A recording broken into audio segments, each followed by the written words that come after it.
Hey, what's up, everybody? It's BDO44 here again with an update on the free agency stuff. This is, a lot of stuff written down here, and I'll give you the best I can. I didn't write it very clearly, but we'll do the best we can here. First things first, the Blazers are going to be signing Norm Powell to a 5-year, $90 million contract. Norm Powell is a guy who they just acquired from Toronto at the trade deadline. They also traded away Gary Trent, who also re-signed with the Toronto Raptors. So everybody's happy where they ended up. Both of the guys who were traded for one another were given big deals. So congratulations to both of those fellas. Daniel Theis is going to be a Rocket now. 4 years, $36 million. I think that's a pretty good deal, to be honest with you, for Daniel Theis. He's a well-known role player who's had some pretty good roles with the Celtics in Chicago. Developed pretty well with the Celtics. I think the Rockets are going to love having him. They boosted their size, give themselves some depth. They have a lot of depth. So pay attention to the Rockets. They're just continuing to pile on young talent. Let's see. PJ Tucker left the Champs. He left Milwaukee. Kind of surprised me. He signed a 2-year, $15 million deal with the Heat. The Heat are just continuing to pile on the talent. They have quite a bit of new players on their team, so you got a brand new Heat team to pay attention to. Blake Griffin's going to re-sign with the Nets for a year. No surprise there. Reggie Bullock got a payday. 3 years. I believe that is $30 million. I believe that's what that is. So Reggie Bullock is going to be with the Dallas Mavericks now. That's another shooting weapon, along with Tim Hardaway Jr., that the Dallas Mavericks have. See, this is the thing that Dallas should have had last year. It's more of a premium on shooting. They let Curry walk out the door, brought in Richardson. That was not the move.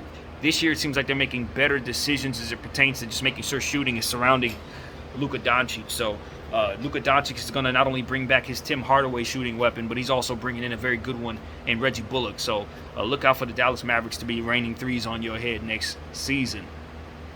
Cody Zeller is going to be taking on a 1-year deal with the Portland Trail Blazers. I'd imagine he's going to be taking Collins' position there, even though Collins didn't hardly play. Just gives them a little more to work with at their center spot. Rashad Holmes, big deal, headed back to Sacramento for 4 years, $55 million 4-year deal for Rashad Holmes. That's a real player out there. I think Sacramento's going to be happy with that player at that rate, especially. I think that's a good contract for a guy who's much more productive than that, in my opinion. Austin Rivers signed a 1-year deal returning to Denver. The Heat also picked up 2 more guys. A guard by the name of Strauss, of whom I'm not familiar with, but that's a re-sign. They had him last year. They're bringing him back. And Dwayne Dedmon is going to be going to the Heat as well. I think he's been there before. This is his second stint with the Heat. He's going back for a 1-year deal. Gorgie Deng signed a 1-year deal with the Hawks. This is a little more front court help, especially being the fact that they're going to be missing their power forward for the first half of the season on Onyeka Okongwu. Gorgie Deng gives them a little bit of a cushion there to help deal with that. So Devontae Graham does end up in New Orleans after all in a sign and trade. I can understand where the confusion was in regards to not only what I was reading, but what it was being reported. Essentially, it looked as if because Charlotte and New Orleans were trying to get involved in the trade for Lonzo, one would assume Lonzo was headed back to Charlotte, but that was not the case. They were getting involved because they were trying to get a sign and trade going for Devontae Graham to ship him out of New Orleans to create more space for those guards that they have. So it's all good, I guess. In New Orleans, they get their man, Devontae Graham. They signed him for a 4-year, $47 million contract. I think that's a good contract. Devontae Graham's going to get a bigger role than he's gotten in Charlotte with New Orleans. They need what he is because he's a shooting point guard. And my understanding is that they like to use Zion in a point forward kind of role. So if they're putting the ball in Zion's hands and telling him to basically try to run the offense, then a guy like Devontae Graham fits in quite perfectly because he's just a secondary ball handler who can shoot the three and is specializing in shooting the three from pretty much all over the court. So I think Devontae Graham is going to have his best days in New Orleans. I expect him to have his very best days in New Orleans. He's going to shoot the ball, and Zion is going to love having him there. Expect Devontae Graham to be a candidate for most improved player, in my opinion. With this opportunity, I think the the stage is set for him to actually show what I think he's always been able to do, which is a guy who can drop 40 on your head on a very good night. I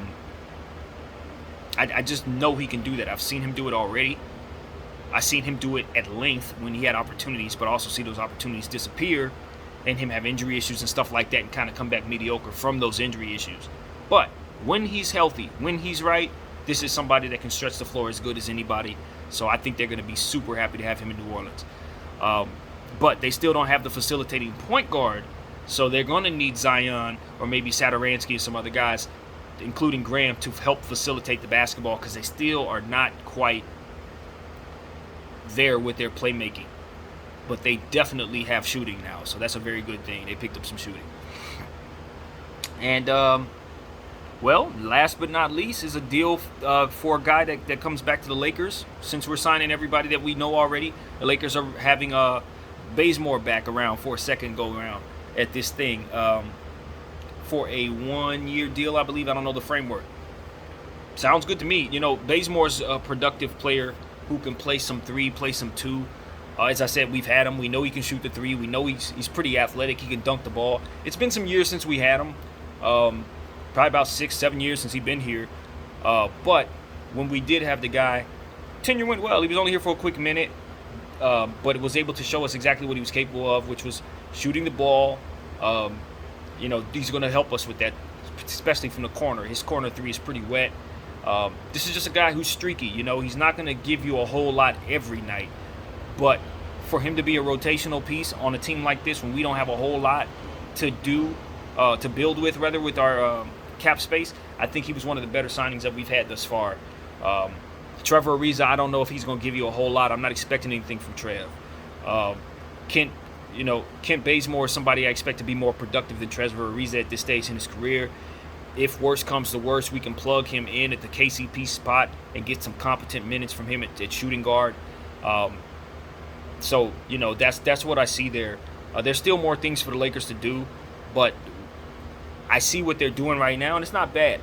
It's bad if they stop here and be good with this, but we have about 4 other roster options that we can make, including the Schroeder value that we can probably bring a player or 2 in with. I'm hoping that's Buddy Hield, but the longer this takes, the less likely it seems that Schroeder's going to find a suitor that's going to allow us to take back the kind of value that we're hoping to receive, if that makes any sense.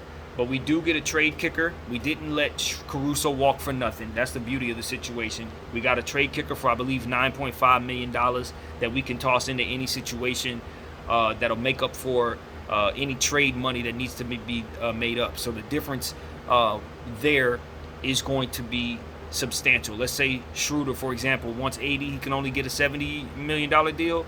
That trade kicker will help us make up the difference so we can bring back an $80 million player or whatever. So that is a very, very big deal. The Lakers have some flexibility with Caruso leaving after all.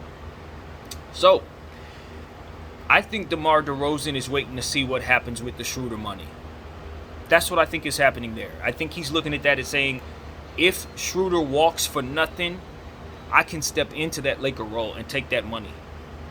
I think that's why that's a guess. I haven't heard any reports at all. No reports at all. The only thing that I'm going by is the fact that I'm thinking if I'm him and I really want to play for the Lakers, this is what I have to do. I have to wait to see how it plays out. Because if he jumps on a situation, let's say he goes and signs with the Mavericks right now, even though I don't know if they can still do that with the things that they've done. But let's just say, for example, he signs with the Mavs tomorrow. And then Schroeder walks for nothing, and we're not able to get Buddy Hield. We got his money. We got DeMar DeRozan's money right there. And he would have signed with the team, leaving all that on the table. I just don't think he's ready to close the door on the dream of being a Laker. Now, granted, he has great suitors, good suitors that can put him in positions to win. But at this stage in his career, he's been in the league for what, 10, 15 years? However long it's been. I don't think he wants to just go any old where. I think he wants to play for the home team.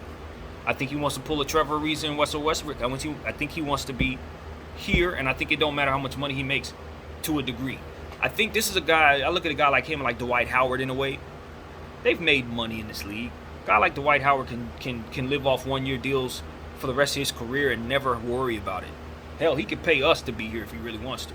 So I look at DeMar DeRozan that way. He's already had a couple paydays. I'm pretty sure his circumstances, his family, everybody is well off. He got everything straightened out for the world. I think for himself, it's just about making sure he finds himself somewhere he wants to be for the remainder of his career, and somewhere he can help build his legacy as a winner. And he's not going to be able to just find that going to just a Dallas or a Chicago. He's going to have to find himself on a contender. He's got to find his way to the Lakers. He's got to find his way maybe to this Heat team that they're building over there. He got to do something to put himself in a real position if he wants to elevate his status in his career, legacy-wise. So for a lot of us, we're looking at it as, well, you need to find a great fit, or you need to find somewhere that's good money for you, or that. But if I'm him and I'm rich as hell and everybody I know is happy and everybody around me is happy, the only thing they want me to do is find happiness for myself, and all I've ever wanted to do is win a championship for the Lakers, and this is the only opportunity I'll probably ever get to do that, I don't care what y'all talking about. I'm going to wait for this situation to open up, and I'll take whatever the Lakers give me. Ill-advised as that may seem to some, if that's what you want to do, that's what you want to do. And to be honest with you, it's no guarantee, and when I say no guarantee on the positive side of things, there's no guarantee he doesn't come here and play his value up. There's no guarantee he doesn't come here having the ability to demand maybe $15 million and place his way into such a championship level situation, plays himself into a championship, and all of a sudden he can go around next go around and demand 18. There's no guarantee that doesn't happen. So sometimes guys taking pay cuts work out. Sometimes guys chilling out and saying, you know what, let me just humble myself, see if I can get it done for 1 year, ends up being the best thing for him overall. So a guy like DeMar DeRozan doesn't have to worry about playing his value up, but the opportunity with the Lakers is going to cost him a lot at the end of the day. So yeah, that's what he's doing. He's waiting. I think he's going to be if Schroeder can find a suitor, we'll probably take Buddy Hield, and then from there we'll see DeMar DeRozan sign one of his suitors. Chicago, Miami, Dallas are the teams I've heard the most about. And believe it or not, I wouldn't rule out returning to San Antonio if everything falls apart. I wouldn't rule that out. I don't know what kind of money San Antonio would have to offer him, but if the free agent pool doesn't look too appealing to him, going back home seems like a decent option, I guess. Back to San Antonio. So we'll see. DeMar DeRozan's the big deal. We're going to watch out and see what happens there. But in the meantime, my name is BDO44. I thank y'all for watching. I'm out.